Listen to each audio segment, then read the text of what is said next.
ಇನ್ನು ನೀಟ್ ಪ್ರಶ್ನೆ ಪತ್ರಿಕೆ ಹಂಗಾಮ ರಾಜಕೀಯ ಹಗ್ಗಜಗ್ಗಾಟಗಳನ್ನೆಲ್ಲ ಬದಿಗಿಟ್ಟು ಪ್ರಧಾನಮಂತ್ರಿಯವರು ನಾಳೆ ಮೈಸೂರಿಗೆ ಬರ್ತಾ ಇದ್ದಾರೆ. ಮೈಸೂರಿನ ರಾಮಕೃಷ್ಣ ಆಶ್ರಮಕ್ಕೆ ಪ್ರಧಾನಿ ಮೋದಿಯವರು ಭೇಟಿ ಕೊಡ್ತಾ ಇದ್ದಾರೆ. ನಾಳೆ ಮೈಸೂರಿನ ರಾಮಕೃಷ್ಣ ಆಶ್ರಮದಲ್ಲಿ ನಿರ್ಮಾಣ ಆಗ್ತಾ ಇರುವಂತಹ ವಿವೇಕ ಸ್ಮಾರಕವನ್ನು ಪ್ರಧಾನಿ ಮೋದಿಯವರು ಉದ್ಘಾಟನೆ ಮಾಡಲಿದ್ದಾರೆ. ಇದೇ ವೇಳೆ ಖ್ಯಾತ ಶಿಲ್ಪಿ ಅರುಣ್ ಯೋಗಿರಾಜ್ ಕೆತ್ತಿರುವಂತಹ 8.5 kg ತೂಕ 1.5 ಅಡಿ ಎತ್ತರದ ಸ್ವಾಮಿ ವಿವೇಕಾನಂದ ಏಕಶಿಲಾ ಮೂರ್ತಿಯನ್ನು ವಿಶೇಷ ಉಡುಗೊರೆಯಾಗಿ ಪ್ರಧಾನಿ ಮೋದಿಯವರಿಗೆ ನೀಡೋದಕ್ಕೆ ತಯಾರಿಗಳನ್ನು ಮಾಡಿಕೊಳ್ಳಲಾಗಿದೆ.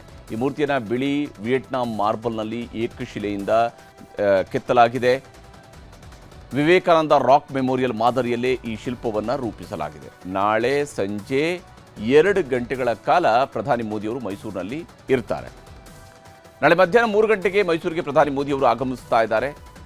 ಮಧ್ಯಾಹ್ನ 3 ಗಂಟೆಗೆ ಮೈಸೂರಿಗೆ ಬಂದು ಮೈಸೂರು ಏರ್ಪೋರ್ಟ್ನಿಂದ ಓವಲ್ ಮೈದಾನಕ್ಕೆ ಅವರು ಎಂಟ್ರಿ ಕೊಡ್ತಾರೆ. ಅಲ್ಲಿಂದ ರಸ್ತೆ ಮಾರ್ಗವಾಗಿ ರಾಮಕೃಷ್ಣ ಆಶ್ರಮಕ್ಕೆ ತೆರಳಲಿದ್ದಾರೆ. ಮಧ್ಯಾಹ್ನ 3:30ಕ್ಕೆ NS ರಸ್ತೆಯಲ್ಲಿರುವಂತಹ ವಿವೇಕ ಸ್ಮಾರಕವನ್ನು ಉದ್ಘಾಟನೆ ಮಾಡ್ತಾರೆ. ಇದಾದ ನಂತರ ಯಾದವಗಿರಿಯಲ್ಲಿರುವಂತಹ ರಾಮಕೃಷ್ಣ ಸಭಾಂಗಣವನ್ನು ಉದ್ಘಾಟನೆ ಮಾಡಲಿದ್ದಾರೆ. ಹಾಗೆಯೇ ಸಸಿ ನೆಡುವ ಮೂಲಕ ಪರಿಸರ ಸಂರಕ್ಷಣೆಯ ಸಂದೇಶವನ್ನು ಪ್ರಧಾನಮಂತ್ರಿಯವರು ನೀಡಲಿದ್ದಾರೆ. ರಾಮಕೃಷ್ಣ ಆಶ್ರಮದಲ್ಲಿ 5 ನಿಮಿಷಗಳ ಕಾಲ ಪ್ರಧಾನಮಂತ್ರಿ ಮೋದಿಯವರು ಧ್ಯಾನವನ್ನು ಮಾಡಲಿದ್ದು ಸಂಜೆ 4:30ಕ್ಕೆ ರಾಮಕೃಷ್ಣ ವಿದ್ಯಾಶಾಲಾ ಸ್ಟೇಡಿಯಂನಲ್ಲಿ ಸಾರ್ವಜನಿಕ ಸಭೆಯನ್ನು ಆಯೋಜಿಸಲಾಗಿದೆ. CM DK Shivakumar, governor Thawarchand Gehlot ಇದರಲ್ಲಿ ಭಾಗಿಯಾಗ್ತಾರೆ. ಹಾಗೆಯೇ ಸಂಸದರಾಗಿರುವಂತಹ ಯದುವೀರ್, ಬಿಜೆಪಿಯ ರಾಜ್ಯಾಧ್ಯಕ್ಷರಾಗಿರುವ BY ವಿಜೇಂದ್ರ, ಶಾಸಕ ಹರೀಶ್ ಗೌಡ ಕೂಡ ಈ ಕಾರ್ಯಕ್ರಮದಲ್ಲಿ ಭಾಗಿಯಾಗ್ತಾ ಇದ್ದಾರೆ. 120ಕ್ಕೂ ಹೆಚ್ಚು ಸಾಧು ಸಂತರು, ಸನ್ಯಾಸಿಗಳು ಸೇರಿ 700 ಜನರಿಗೆ ಈ ಕಾರ್ಯಕ್ರಮಕ್ಕೆ ಆಹ್ವಾನ ಹೋಗಿದೆ. ಸಂಜೆ 5:55ಕ್ಕೆ ಮೈಸೂರು ಕಾರ್ಯಕ್ರಮವನ್ನು ಮುಗಿಸಿ ಪ್ರಧಾನಮಂತ್ರಿಯವರು ಆಂಧ್ರ ಪ್ರದೇಶಕ್ಕೆ ಪ್ರಯಾಣ ಬೆಳೆಸಲಿದ್ದಾರೆ. ಪ್ರಧಾನಿ ಮೋದಿ ಮೈಸೂರಿಗೆ ಬರ್ತಾ ಇರೋದ್ರಿಂದಾಗಿ ಎಲ್ಲ ಕಡೆ ಭದ್ರತೆಯನ್ನು ಹೆಚ್ಚಿಸಲಾಗಿದೆ. ವಿವೇಕ ಸ್ಮಾರಕ, ರಾಮಕೃಷ್ಣ ಆಶ್ರಮದ ರಸ್ತೆಗಳನ್ನು ಕ್ಲೀನ್ ಮಾಡಲಾಗಿದೆ. ಪ್ರಧಾನಿ ಮೋದಿ ವಾಹನದ ಸಂಚಾರದ ಮಾರ್ಗದುದ್ದಕ್ಕೂ ಪೊಲೀಸರನ್ನು ನಿಯೋಜಿಸಲಾಗ್ತಾ ಇದೆ.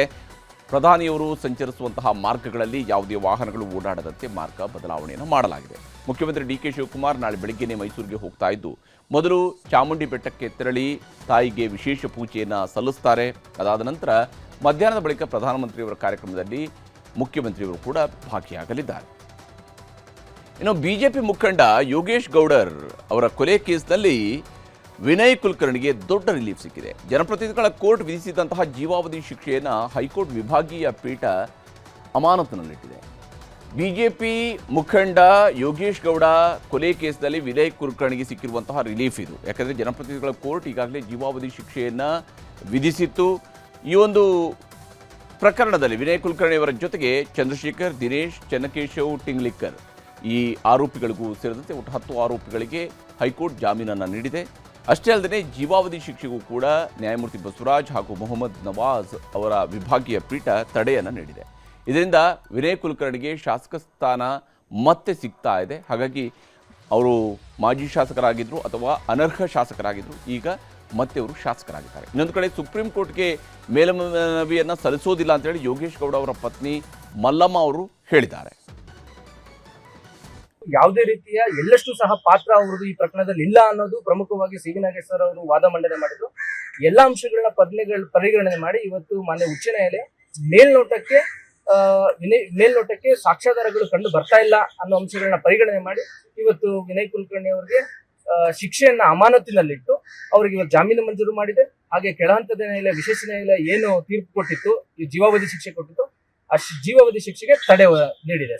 ಇವತ್ತು ದೇವರ ಅವ್ರು ಒಳ್ಳೇದು ಮಾಡಿದ್ರೆ ಅವ್ರಿಗೆ ಒಳ್ಳೇದಾಕೈತಿ, ಕೆಟ್ಟದ್ದು ಮಾಡಿದರೆ ಕೆಟ್ಟದ್ದಾಕೈತಿ. ಆದರೆ ಜನಕ್ಕೆ ಆಮೇಲೆ ನಂಗೇನು ಮಾತಾಡೋರಲ್ಲ ಅವ್ರಿಗೆಲ್ಲರಿಗೂ ಹೇಳೋದೇನಂತಂದ್ರೆ, ದುಡ್ಡು ತಿಂದಾಳ ಮಲ್ಲಮ್ಮ, ದುಡ್ಡು ತೊಗೊಂಡಾಳ ಅಂತೇಳಿ ಏನಂದಾರಲ್ಲ, ಅವರಿಗೆಲ್ಲ ಇದೊಂದು ತಕ್ಕ ಪಾಠ. ನಾ ಯಾವ ದುಡ್ಡು ತೊಗೊಂಡಿಲ್ಲ, ಯಾವುದಿಲ್ಲ. ಆ ದುಡ್ಡು ತೊಗೊಂಡಿದ್ರೆ ಇವತ್ತಿನ ಮಟ್ಟಿಗೆ ನಾ ಹಗಲಿ ರಾತ್ರಿ ಹೊಲ್ದಾಗ ದುಡಿತಿರ್ಕಿಲ್ಲ.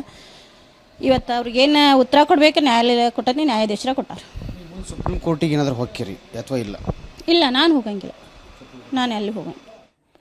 ಇನ್ನು ವಿನಯ್ ಕುಲಕರ್ಣಿಗೆ ಜಾಮೀನು ಸಿಕ್ಕಿದ್ದು ಜೀವಾವಧಿ ಶಿಕ್ಷೆಗೆ ತಡೆಯನ್ನು ಹೈಕೋರ್ಟ್ ನೀಡಿದೆ. ಯೋಗೇಶ್ ಗೌಡ ಪತ್ನಿ ಮೇಲ್ಮನವಿಯನ್ನು ಹಾಕೋದಿಲ್ಲ ಅಂತ ಹೇಳ್ತಿದ್ದಾರೆ. ಆದರೆ ಯೋಗೇಶ್ ಗೌಡ ಅವರ ಅಣ್ಣ ಹಾಗೂ ಹೋರಾಟಗಾರರು ಈ ಒಂದು ವಿಚಾರದಲ್ಲಿ ಸುಪ್ರೀಂ ಕೋರ್ಟ್ಗೆ ಹೋಗ್ತೀವಿ, ನಾವು ಅಲ್ಲಿ ಫೈಟ್ ಮಾಡ್ತೀವಿ ಅಂತ ಹೇಳಿದ್ದಾರೆ. ಈಗ ಈ ಥರ ಆಕೈತಿ ಅನ್ನುವಂಥದ್ದು ಭರವಸೆ ನಮಗೇನು ಇದ್ದಿದ್ದಿಲ್ಲ. ಯಾಕಂದ್ರೆ ಎಲ್ಲರಿಗೂ ಬಡವರಿಗೆ ಒಂದು ಕಾನೂನು, ಶ್ರೀಮಂತರಿಗೆ ಒಂದು ಕಾನೂನು ಅನ್ನುವಂಥ ಭರವಸೆ ನಮಗಾಗಿತ್ತು. ಈಗ ಅದು ಯಾವ ಥರ ಅವರು ಆದೇಶ ಕೊಟ್ಟಾರ ಅನ್ನುವಂಥದ್ದು ನಮಗೇನು ಗೊತ್ತಿಲ್ಲ. ಈಗ ಅದ್ರ ಪ್ರಕಾರ ನಾವು ಅವರ ಆದೇಶ ಏನು ಮಾಡ್ಯಾರ ಅದನ್ನು ತೊಗೊಂಡು ನಾವು ಸುಪ್ರೀಂ ಕೋರ್ಟ್ ಚಾಲನೆ ಮಾಡ್ತೀವಿ. ನಿಮ್ಮ ಹೋರಾಟ ನಿರಂತರ ಕಂಟಿನ್ಯೂ ಇರತ್ತಂತೀರ? ನಾವು ಹೋರಾಟ, ನಮಗೆ ನ್ಯಾಯ ಸಿಗೋವರೆಗೆ ಹೋರಾಟ ನಾವು ಮಾಡೇ ಮಾಡ್ತೀವಿ ಅನ್ನುವಂಥ ಭರವಸೆ. ಕ್ರಿಮಿನಲ್ ಪ್ರಕರಣಗಳಲ್ಲಿ ಭಾಗಿಯಾದವರಿಗೆ ಜಾಮೀನು ದೂರ ಹೋಗಲಿ, ಜಾಮೀನು ಕೂಡ ಸಿಗಬಾರ್ದು. ಆದರೂ ಕೂಡ ನ್ಯಾಯಾಲಯ ಕೊಟ್ಟಿದೆ. ಈಗ ನ್ಯಾಯಾಲಯ ಕೊಟ್ಟಿದೆ ಅಂತ ಕೇಳಿದಾಗ ಅದನ್ನು ನಾವು ಗೌರವಿಸಲೇಬೇಕು. ಯಾವ ಅಂಶಗಳ ಆಧಾರದ ಮೇಲೆ ನ್ಯಾಯಾಲಯ ಕೊಟ್ಟಿದೆ ಅನ್ನೋದನ್ನು ನಾವು ಗಮನಿಸಿ, ನಾವು ಈಗಾಗಲೇ ಗುರುನಾಥ ಗೌಡರ ಜೊತೆ ನಾವು ಮಾತುಕತೆ ಮಾಡಿದ್ದೀವಿ, ಗುರುನಾಥ ಗೌಡರು ನಾವು ಡಿಸ್ಕಸ್ ಮಾಡಿದ್ದೀವಿ. ಅದನ್ನು ಗಮನಿಸಿ ನಾವು ಸುಪ್ರೀಂ ಕೋರ್ಟ್ ಮೊರೆ ಹೋಗ್ತೀವಿ, ಅದನ್ನು ಈ ಆದೇಶವನ್ನು ಚಾಲೆಂಜ್ ಮಾಡಿ.